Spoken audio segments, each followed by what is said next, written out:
Lama tak dengar kita tak panggil-panggil kan? Oh.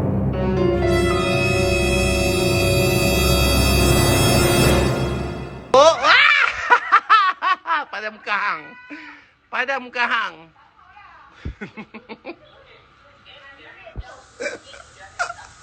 Oh, dak Facebook masuk segala pumpang tu. Ni tak mau. Auta semua.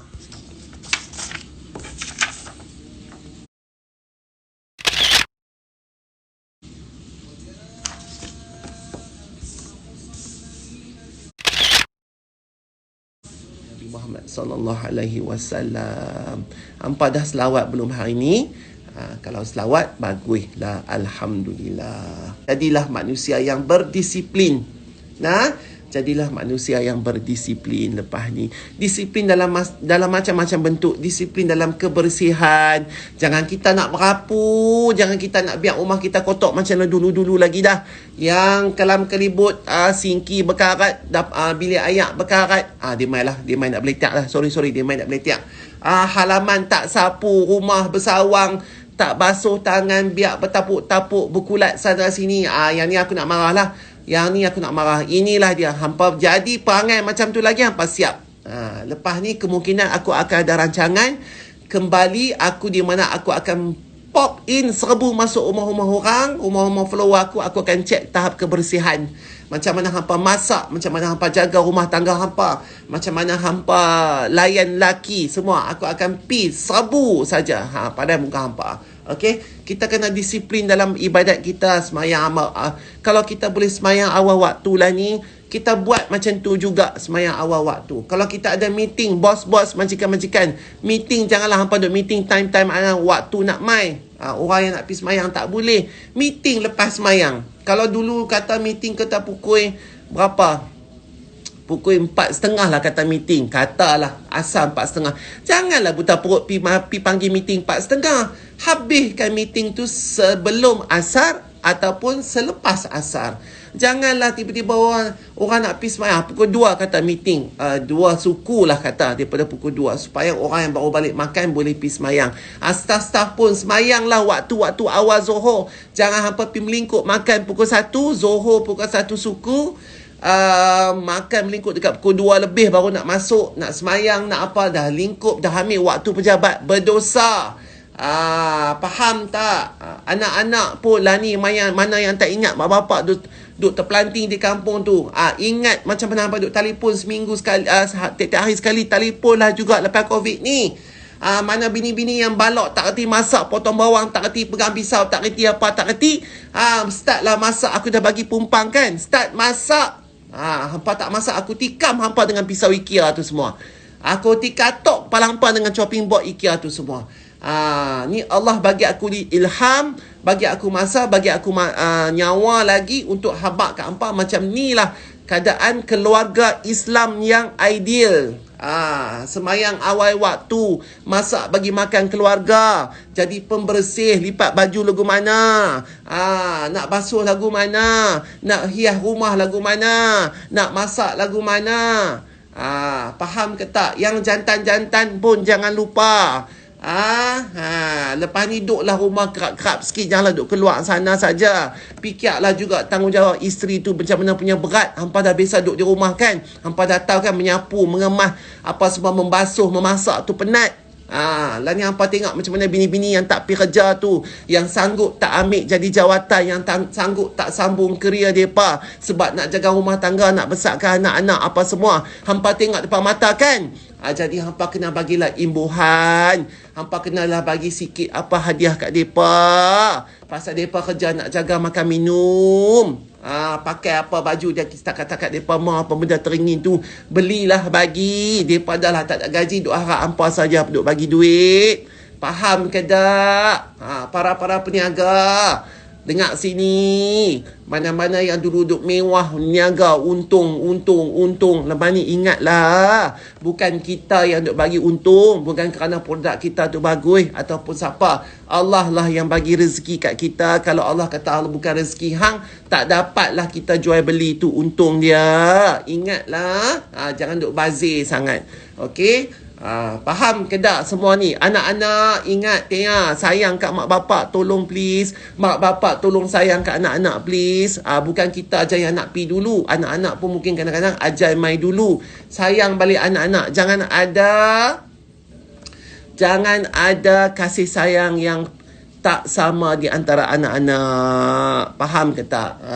Okey, kepada binatang pun kita buat elok-elok, kepada tumbuh-tumbuhan kita buat elok-elok, kepada staff kita kena buat elok-elok. Staff pun tolong buat elok-elok dekat majikan hampa, especially dekat aku ni, bos hampa ni. Punyalah baik, tak potong gaji, tak apa, tak itu, tak ini, tak buang kerja, elok saja duduknya sebab aku dah guna duit simpanan untuk sambung hampa punya rezeki. Mana-mana majikan-majikan yang dah buang para pekerja tu, tak tahulah aku nak kata apa, minta apa. Aku doa saja supaya bisnes hampa kembali naik lepas ni. Kepada mereka yang kena buang kerja tu, ambillah sebagai satu hikmah, sebagai satu ujian. Mungkin hampa tak ada rezeki dengan company tu, ataupun company tu duk bagi hampa gaji haram ke apa ke, duit tu tak kena mengena ke, tak bersih ke, tak apa ke.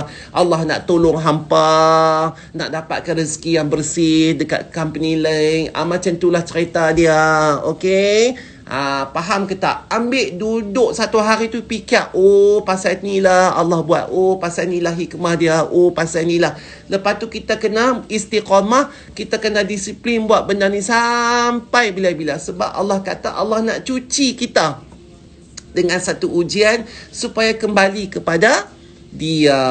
Kalau kaum-kaum lain sebelum ni dengan nabi-nabi lain, rasul-rasul lain, Allah turunkan satu bala itu, tapi sebelum Allah turunkan, ingat cik kata Allah tu tidak zalim, dia memberi peringatan melalui rasul dan nabi kan. Dia bagi peringatan, lepas tu nabi dan rasul akan kata, okey, kembali kepada Allah, jangan sembah berhala, sembahlah Allah yang satu ini. Depa ketegak, kata lagi depa ketegak, nabi dan rasul seru lagi, ketegak. Allah turunkan satu bala, habis semua segala umat masa tu. Okey, tapi bagi kita ini, kita tidak sudah mempunyai rasul yang akan berkata depan dengan kita dan tu. Yang ada hanyalah alim ulama, yang ada adalah tok-tok guru, penceramah-penceramah, ustaz-ustazah, dan yang ada hanyalah Al-Quran yang ditinggalkan kepada kita supaya kita kena cari di dalam tu ilmu. Kita tak ada nabi ataupun rasul yang duk mai bersyarah, duk jom.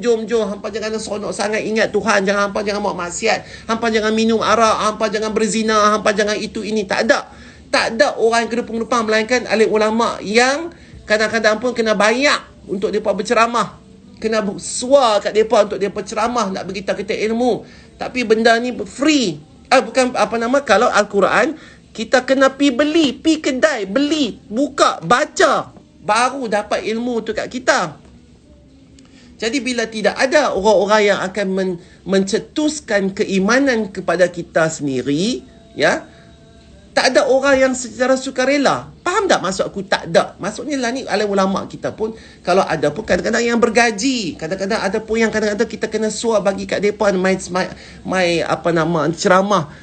Bukan aku kata apa, tidak. Maksudnya kalau kata tak ada orang yang secara diutuskan oleh Allah menjadi satu tugas mereka memberi kita kesedaran, tak ada. Habis sebab Nabi dah wafat. Jadi terpulang kepada kita untuk mencari dan menyedarkan diri kita dengan ilmu Allah, dengan pesanan Allah, dengan larangan Allah terhadap beberapa individu seperti alim ulama, ustaz, ustazah dan sebagainya, dan juga membuka sendiri dan membaca Al-Quran. Baru kita dapat. Betul tak? Jadi bila kita tak dapat benda tu, tak ada orang yang macam tu di depan kita, maka Allah memberi kita peringatan dengan peristiwa-peristiwa macam COVID tu, baru kita terkejut. Faham tak? Jadi bila Allah bagi peringatan, mana kata Allah nak cuci kita, Allah nak bimbing kita masuk syurga, Allah nak bagi tahu hampa jangan lupa bahawa walaupun tidak ada lagi Nabi dan Rasul, tapi aku masih lagi ada di sini membimbing dan mengasihani hambanya. Jadi kita kena ambil COVID itu sebagai satu dalam perkataan inverted comma wahyu lah, katakan inverted comma peringatan wahyu. Tapi bagi orang yang boleh baca, dia akan boleh baca benda itu sebagai satu peringatan. Dan kita kena cuci diri kita. Diri kita bila dah Allah turun benda nak mencucikan, maka kita kena ambil benda tu dan kita kena cuci sendirilah. Kita kena cuci. Kita kena cuci otak kita, hati kita dan sebagainya. Selain daripada kita duk cuci, ambil uduk badan kita. Jadi kita ambil ini sebagai satu, orang kata tu, pesanan. Dan apabila kita telah berjaya mengetahui pesanan itu, kita istiqamah dan kita kena bentuk satu barisan, orang kata apa nama ni, tunjuk example, contoh kepada bangsa, agama lain bahawa agama Islam ni adalah satu agama yang sangat bagus, ya, dan kita dah praktis benda ni, kita bersatu. Dan insya-Allah mungkin kalau orang lain tengok, dia kata, wah bagus agama Islam ni, jomlah kita ramai-ramai berhijrah, mendapat hidayah dan kita menganuti agama Islam. Kita semua akan dapat pahala kalau kita menjadi contoh kepada orang lain, insya-Allah. Alhamdulillah. Apa lagi? Assalamualaikum warahmatullahi wabarakatuh.